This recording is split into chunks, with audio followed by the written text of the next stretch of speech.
మన మందుల సామెలన్నని నిన్న తుంగతుర్తి పోతే ఉరికిచ్చి కార్యకర్తలు దేనికోసం ఉరికిచ్చారు అంటే ఆయన గెలిచిన కాడ నుంచి పిసపిస మాట్లాడుతున్నాడు కానీ ఏ కార్యకర్తకు అందుబాటులో ఉండలేడు, ఏ కార్యకర్తకి ఏ కార్యక్రమం చేసి పెడతలేడు. ఆయన గెలుపు కోసం చాలా మంది కృషి చేస్తే కనీసం మాట్లాడతలేడు, పట్టించుకుంటలేడు. దాంతో జనం ఎట్లా తిరగబడుతున్నారు ఏడుకోయినా కాంగ్రెస్ వాళ్ళ మీద. ఇంకా ఇప్పుడు కార్యకర్తలే, సొంత పార్టీ కార్యకర్తలే ఏం సంగతి సామెలాన మేము గెలిపిస్తే గెలిచినావు, నువ్వు గెలిచికి తోక మురిసే కార్యక్రమాలు ఏంది, ఈ ఇందిరమ్మ ఇండ్లు వస్తున్నాయి, ఆ స్కీమ్ ఈ స్కీమ్ వస్తున్నాయి, ఏ స్కీమ్లో కూడా కనీసం మాకు ఎలిజిబిలిటీ లేకుండా చేస్తున్నాం అని చెప్పేసి కార్యకర్తలు తిరగబడ్డారు. ఇది పరిస్థితి. ఇట్లా ఉన్నది ఊర్లలో పోతే కాంగ్రెస్ వాళ్ళ కథ. అయితే ఇది ఒకటి ఉంటే ఇప్పుడు ఇందిరమ్మ ఇండ్లకు సంబంధించి కూడా ఓ వ్యవహారం నడుస్తూ ఉంది. ఇంకా మధిర నియోజకవర్గంలో ఒక మిత్రుడు ఫోన్ చేసిండు పొద్దుగాల నాకు. పాపం ఆయన ఒక వేరే పార్టీలో ఉన్నాడు, కాంగ్రెస్ పార్టీలో లేడు. ఆయన లిస్టు ఆయన పాపం ఆయన లవ్ మ్యారేజ్ అంట, వెనక ముంగలు ఎవరు లేరంట. ఓ పార్టీ మీద అభిమానంతో ఆ పార్టీలో పనిచేస్తుండేది చిన్న పొజిషన్లో. వాళ్ళకి ఇల్లు లేదు, పొల్లు లేదు, ఆస్తి లేదు, పాస్తి లేదు మధిర నియోజకవర్గంలో. అయితే పాపం ఆయన లిస్ట్ వచ్చింది, ఆ లిస్టులో ఆయన పేరు వచ్చిందంట. ఫైనల్ లిస్ట్ వచ్చేసరికి ఆ లిస్టులో పేరు తీసేసిరంట, ఇందిరమ్మ ఇండ్ల లిస్టులో. ఎందుకంటే నువ్వు పలానా దగ్గర నువ్వు పలానా పార్టీ అయినా ఫ్లెక్స్ కట్టినావు కాబట్టి నువ్వు ఆ పార్టీని కాదు, అందుకని నేను మీకు ఇస్తలేమో అని చెప్పేసి ఆడ తీసేసిరంట. అక్కడ పార్టీలో వాళ్ళకి ఇచ్చుకుంటూ పోతున్నారు, ప్రజలకు కాదు. అంటే ఇవాళ రేపు మనిషి అన్నోడు ఎక్కడో ఒక దగ్గర ఉంటాడు కదా, ఎటువైపు ఒకవైపు ఉంటాడు, ఏదో ఒక భావజాలం ఉంటుంది. అంత మాత్రాన వాడు బలిసినోడు లేకపోతే ఇంకేదో కాదు కదా. పేదోడు అన్నప్పుడు పేదోడే. ఇందిరమ్మ ఇండ్ల వ్యవహారంలో చాలా అవకతవకలు జరుగుతున్నాయి. లబ్ధిదారులకు అర్హులకు రావడం లేదు. కేవలం కాంగ్రెస్ కార్యకర్తలకు, వాళ్ళ మెప్పు పొందిన వాళ్ళకు కొంతమందికి మాత్రం పోనీ అందులోనే కాంగ్రెస్ కార్యకర్తలకు ఇవ్వడానికి తప్పు పడతలేం మనం, ఇవ్వాల్సిందే. అందులో పేదోళ్ళకి ఇవ్వాలి. మంచిగా 10 ఎకరాల భూములు ఉన్న వాళ్ళకి, బంగ్లాలు ఉన్న వాళ్ళకు ఇందిరమ్మ ఇండ్లు ఇస్తే ఆడ అమ్ముకొని పోతాడు దాన్ని ఇంకోనికి. ఇక నిన్నటికెళ్ళి ఒక వార్త బాగా జరుగుతుంది, మరి ఇది ఏమైందో ఏమో తెలియదు.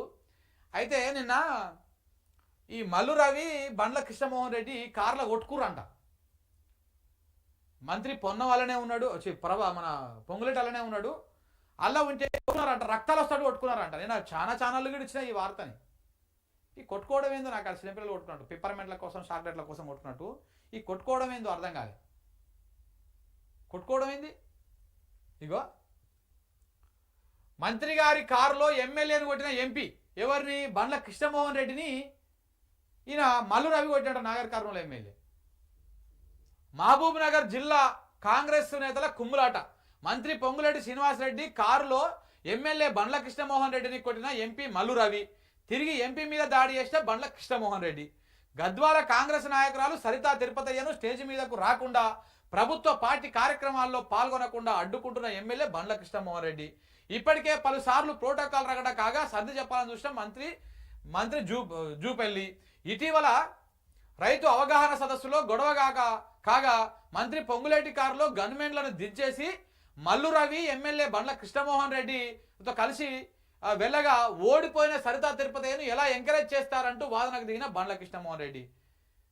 అంతకుముందుకు ఒకసారి వెళ్ళి అయితే వీళ్ళిద్దరిని జర సర్ది చెప్పుదామని చెప్పేసి ఎవరిని? ఎమ్మెల్యేని, ఎంపీని మంత్రి కారులో కూర్చోబెట్టుకున్నారంట, గన్మెన్లను దింపేసి. కూర్చోబెట్టుకుంటే కోపంతో ఊగిపోయిన బండ్ల కృష్ణమోహన్ రెడ్డి చెంప మీద కొట్టిన మల్లు రవి తానేం తక్కువ తినలేదంటూ ఎంపీ మీద ఆయన కూడా దాడి చేసిండ. ఊహించని పరిణామంతో షాక్ అయిన మంత్రి పొంగులేటి కారులో ముందులో కూర్చోగా మౌనంగా ఉండిపోయి ఆపేటువంటి ప్రయత్నం చేసిండంట. ఇద్దరు కొట్టుకున్నాక చంపల మీకెళ్ళి సార్చుకున్నాక ప్రయత్నం చేయలేదా అంటే కొట్టుకొని అనుకుంటున్నట్టుంది. కొట్టుకొని లేమ్మా ఏమన్నా కానీ అని చెప్పేసి నిమ్మలాగా కూర్చున్నట్టుంది, నారదముని లెక్క ముంగల. ఎమ్మెల్యేలు, ఎంపీలు కొట్టుకోవడం ఏందండి కార్లా? వాళ్ళ విచిత్రంగా ఉంటుంది కాంగ్రెస్ వాళ్ళది. ఏ జీవితం లోపల మీరు కొట్టుకుంటే గిట్ట బయటకు వచ్చిన వార్తలే గిన్నె అయితే ఇంకా లోపల ఎన్ని జరుగుతున్నాయి, కొట్టుకోవడం ఏంది? గప్పట్ల ముఖ్యమంత్రి ఇంటి కూడా కొట్లాడుకున్నారు అని చెప్పేసి వార్త వచ్చింది. మరి అది కూడా నిజమేనో ఏముందో ఇట్లా అవుతుంది కథ మొత్తానికి.